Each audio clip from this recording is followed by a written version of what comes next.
সেক্রেটারিদের accommodation, এই সমস্ত গুরুত্বপূর্ণ জায়গাগুলিও আমরা প্রোটেক্ট করছি এবং বিভিন্ন জায়গায় পেট্রোলিং করা হচ্ছে। তারপরেও একটা ইনিশিয়ালি দু একদিন এটা হয়েছে, সেজন্য আমি অত্যন্ত দুঃখিত এবং বিব্রত। যাই হোক, এটা আমার যে স্ট্রেংথ যা ছিল এটা নেভি এয়ারফোর্সও তারা তাদের মতো করে করেছে।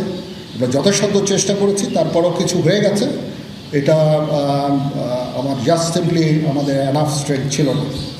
বাট আমি নিশ্চিত যখন পুলিশ পুনর্গঠন হয়ে যাবে, তারা যখন আমার কাজে নেমে যাবে, তখন এই ভয়েডটা খুব সহজেই আমরা পূরণ করতে পারবো। পুলিশের একটা বিরাট সংখ্যক ফোর্স, পুলিশ ইজ একটা বড় ফোর্স। তো এই ফোর্স যদি নিষ্ক্রিয় হয়ে যায়, সেটার ভয়েড পূরণ করা সেনাবাহিনী, বিমান বাহিনী, নৌবাহিনী সবার পক্ষে সম্ভব না। আমরা এটার জন্য ডিজাইন করব। যাই হোক, আমি নিশ্চিত যে খুব শীঘ্রই তারা পুনর্গঠিত হবে এবং এই সমস্ত ভ্যান্ডালিজম এগুলোকে প্রতিহত করতে সমর্থ হবে।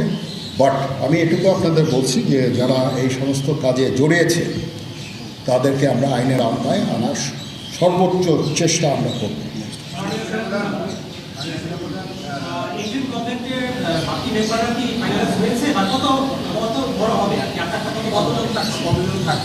আমার ধারণা আপাতত 15 জন হতে পারে, তারপরেও দু একজন আপ অ্যান্ড ডাউন এটা করতে পারে। এটাই এরকম একটা সংখ্যক এবং মোটামুটি একটা দাঁড়িয়ে যাচ্ছে।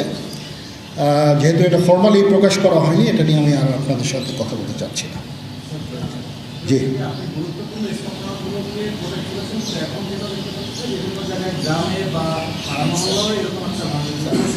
হ্যাঁ হচ্ছে, বাট সংখ্যা অনেক কমে এসেছে।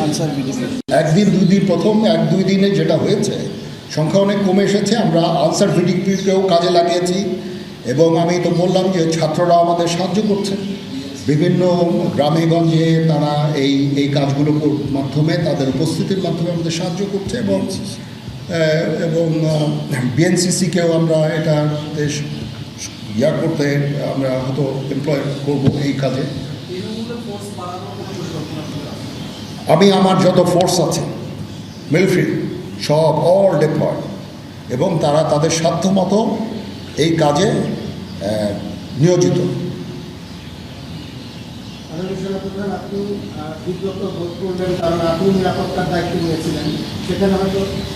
এখন রাজনীতিবিদরা বললেন যে জেনারেল সাহেব আপনি নিরাপত্তার দায়িত্ব নেন, somebody has to take it. তো আমি আর তো কেউ নেওয়ার নাই, আমি নিয়েছি এবং যদি কোনো ব্যর্থতা থাকে সে দায়িত্ব আমি আমার সাধ্যমতো চেষ্টা করেছি এবং খুব কম সময়ের মধ্যে একটা স্বাভাবিক পরিস্থিতি ফেরত আসছে। বাট আমাদের আরও অনেক কাজ করতে হবে। ইনশাল্লাহ আমাকে একটু সময় দেন, আমরা এই নর্মালসিতে নিয়ে চলে আসবো ইনশাল্লাহ। ওকে, সবাই ভালো থাকেন, সুস্থ থাকেন, আল্লাহ হাফেজ।